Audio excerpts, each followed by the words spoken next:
Bom dia, são 8 horas e 15 minutos e sexta-feira, 30 de março. Você está na TV Senado, eu sou André Ricardo e você assiste agora ao Senado em Dia. PEC garante rendimento integral para servidores aposentados por invalidez. Subcomissão do FGTS discute a distribuição dos lucros do Fundo de Garantia. Consumo responsável é tema de audiência na subcomissão de acompanhamento da Rio+20. E conheça o princípio da proibição do retrocesso ambiental, outro assunto a ser debatido na Conferência da ONU. Agora, no Senado em Dia.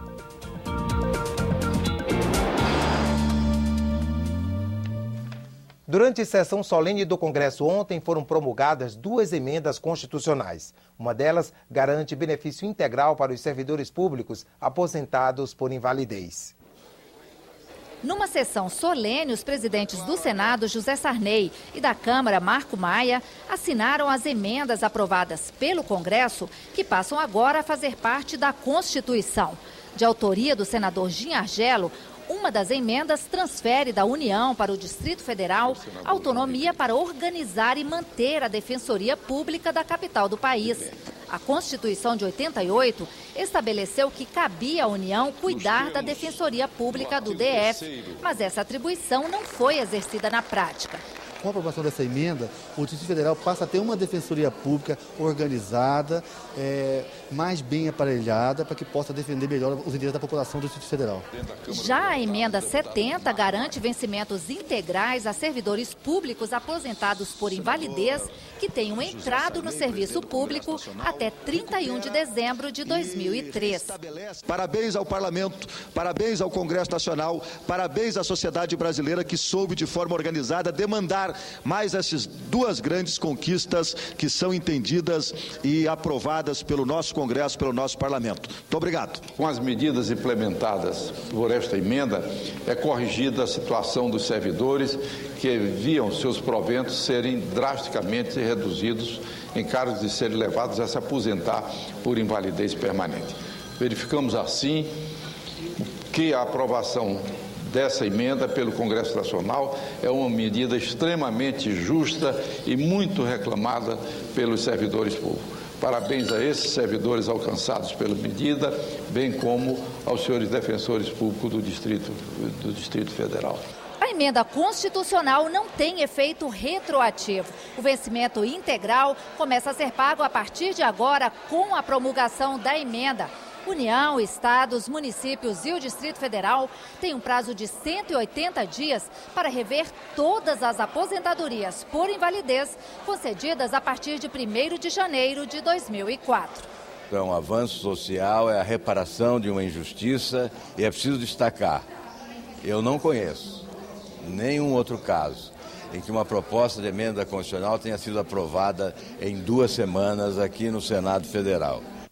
O senador Jaime Campos, do Democratas, se encontrou ontem com o presidente José Sarney para discutir uma solução sobre o julgamento da representação contra o senador Demóstenes Torres, feita pelo PSOL no Conselho de Ética. Pelo regimento, cabe ao presidente do Conselho decidir sobre o andamento das investigações.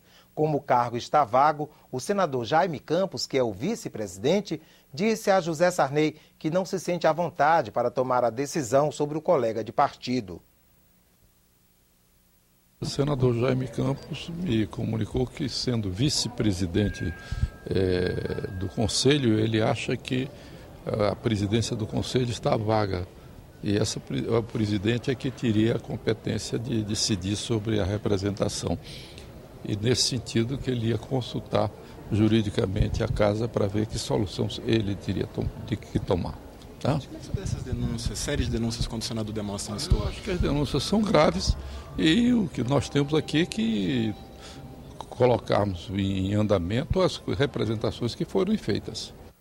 O ministro Ricardo Lewandowski, do Supremo Tribunal Federal, autorizou ontem a abertura de inquérito para investigar a ligação do senador Demóstenes Torres com Carlos Cachoeira, suspeito de chefiar uma quadrilha de jogo ilegal. O pedido foi feito pela Procuradoria-Geral da República, que analisou telefonemas interceptados pela Polícia Federal. O STF também determinou a quebra de sigilo bancário do parlamentar. as emendas apresentadas por ele ao orçamento da União serão analisadas. O ministro Lewandowski, que é relator do inquérito, aceitou a solicitação da defesa para que o senador tenha acesso aos autos, mas negou o mesmo pedido feito pelo Partido Democratas, outros senadores e por jornalistas. Reduzir o consumo de produtos não essenciais pode ajudar a salvar o planeta. O consumo responsável foi o tema da audiência pública ontem, na Subcomissão Permanente de Acompanhamento da Rio+20. Na hora da compra, você é racional? Tira da prateleira só aquilo que é necessário ou age por impulso? Sapato. Muito. Desesperada, completamente desesperada com o sapato. Hoje mesmo eu gastei mais de R$1.000 e poucos, só que rapidinho com o meu menino aí, porque é o jeito, né? Comprar com responsabilidade não faz bem apenas para o bolso, mas também para o meio ambiente. Segundo os especialistas, o consumismo é um dos maiores desafios ecológicos do século XXI. O impacto é maior consumo de água, de energia, aquecimento global, alterações na nossa atmosfera, no nosso meio ambiente, que podem levar a vários fatores, deslizamentos. Tudo isso é consequência de um consumo excessivo e dessa maior produção, dessa produção acelerada na nossa economia. O consumo supérfluo é um dos temas da Rio+20, a Conferência das Nações Unidas sobre o Desenvolvimento Sustentável. O evento está marcado para junho, no Rio de Janeiro.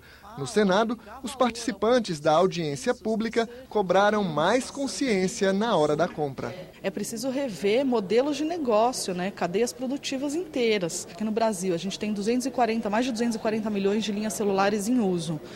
O ano passado foram vendidos 96 milhões de celulares e smartphones. Então, a pergunta que não quer calar, para onde vão 96 milhões de aparelhos celulares a cada ano? Esse economista vai além e defende o decrescimento econômico. Para ele, o aumento constante do produto interno bruto é ecologicamente insustentável. Você tem um modelo de produção, você tem um paradigma social que busca crescimento infinito, você vai chegar num limite, que é o que alguns já dizem que a gente até já ultrapassou, em que isso não se sustenta mais. Você não consegue mais transformar materiais em produtos, mesmo utilizando de reciclagem. Essa transformação de matéria em energia, ela tem um limite.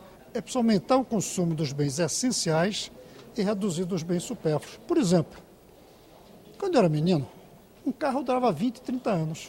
Por que hoje se troca carro a cada 2, 3, 4, 5 anos? O Ministério da Justiça anunciou que vai investigar os preparativos para a Rio+20. O Departamento de Proteção e Defesa do Consumidor apura a cobrança de preços abusivos em hotéis cariocas durante a conferência da ONU. Em alguns casos, a hospedagem nos 3 dias do evento fica 270% mais cara. E a Rio+20 foi assunto também na Comissão de Meio Ambiente, que promoveu um encontro para discutir o princípio da proibição do retrocesso ambiental. A representação do Senado no grupo de trabalho formado pela Presidência da República para a Rio+20 quer utilizar os resultados das discussões nas propostas que serão levadas à Conferência da ONU em junho. Muito daquilo que foi decidido. O senador Rodrigo Hollenberg iniciou o colóquio, lembrando que o evento tem como alvo imediato a Rio+20.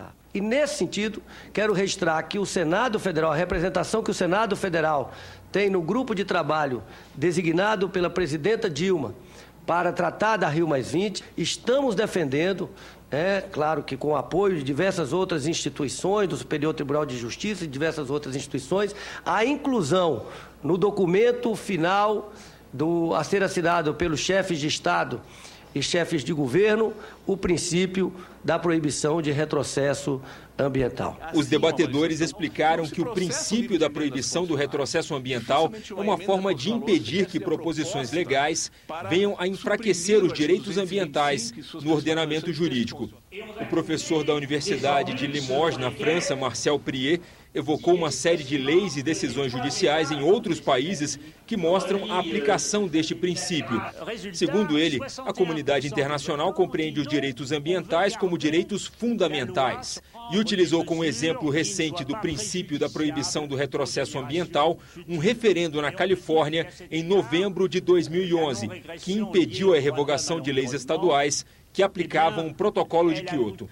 O senador Pedro Tax afirmou que o alcance do colóquio vai além da Rio+20 e pode beneficiar outras discussões legislativas. Tenho a certeza que a contribuição de Vossa Senhoria será de relevo para os operadores do direito no momento do debate da adequação deste novo código com a Constituição da República. No Brasil, nós queremos... O ministro do Superior Tribunal de Justiça, Herman Benjamin, lembrou que o princípio do progresso que norteia a civilização ocidental precisa de mecanismos compensatórios. Um deles, a proteção ao meio ambiente.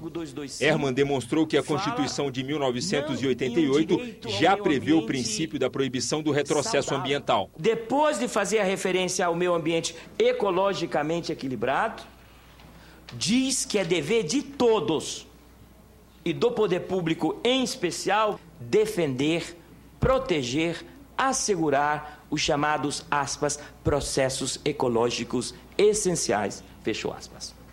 E hoje, às 14h, a Comissão de Agricultura realiza seminário para discutir as políticas governamentais para a produção e comercialização do café, os incentivos para a aplicação de novas tecnologias e as perspectivas de mercado. O seminário será realizado em Cacoal, Rondônia. Considerada a capital do café, Cacoal fica a cerca de 500 quilômetros de Porto Velho. A subcomissão que debate o Fundo de Garantia do Tempo de Serviço, o FGTS, realizou uma audiência pública ontem para debater a distribuição dos lucros do fundo. Atualmente, 27 projetos sobre o FGTS tramitam no Senado, muitos com o objetivo de aumentar o rendimento das contas. Esta foi a segunda audiência sobre a proposta de distribuir os lucros do FGTS para os trabalhadores. O presidente da Caixa Econômica Federal, banco responsável pela operação do FGTS, apresentou vários dados. Um deles mostra que a divisão seria injusta. Considerando um lucro médio de 5 bilhões de reais ao ano, as contas que têm saldo de até um salário mínimo receberiam R$ 3 com a distribuição dos lucros. Já as contas com mais de 100 salários mínimos receberiam R$ 2.341. Por isso, Jorge Hereda questionou a ideia. É a destinação mais socialmente mais justa para isso. Acho que é essa a discussão que a gente tem que fazer. Se há, de fato, vontade de distribuir dinheiro para os trabalhadores, a fonte é essa. Agora, qual será o impacto direto disso? Vai drenar recursos que hoje são utilizados para a política habitacional. Os dois convidados também criticaram as propostas que ampliam o uso dos recursos do FGTS e as que mudam a taxa de correção para garantir maior rentabilidade. Hoje é utilizada a TR mais 3%. Me parece perigoso e, particularmente, eu considero inadequado qualquer mudança que mexa com indexador e com taxa de juros, porque isso traria um desequilíbrio muito nocivo e talvez irrecuperável ao fundo. Nos cálculos da Caixa, se o FGTS for corrigido pelo IPCA, haveria automaticamente um aumento no valor das prestações nos financiamentos habitacionais. Ela passaria de 475 para 634. Só o fato de você ter que ter renda para no mínimo, pagar R$200 a mais, 200 não, né? R$180 a mais, você já exclui uma parte das famílias de acesso a esse bem. Para os senadores, ficou claro que o desafio de garantir maior rentabilidade ao fundo, sem causar inseguranças jurídicas ou desigualdades na distribuição dos lucros, é grande. Até a relatora, que inicialmente defendia a repartição de metade dos lucros entre os cotistas do fundo, acredita que é necessário discutir melhor a questão. É muito complexo toda a situação. Todo problema. Mas nós temos 27 projetos e essas audiências estão ocorrendo para que possamos analisar a partir da demanda dos projetos. O Senado em Dia termina aqui. Daqui a pouco, às 9 horas, você assiste à sessão plenária não deliberativa. Enquanto isso, fique com a nossa programação.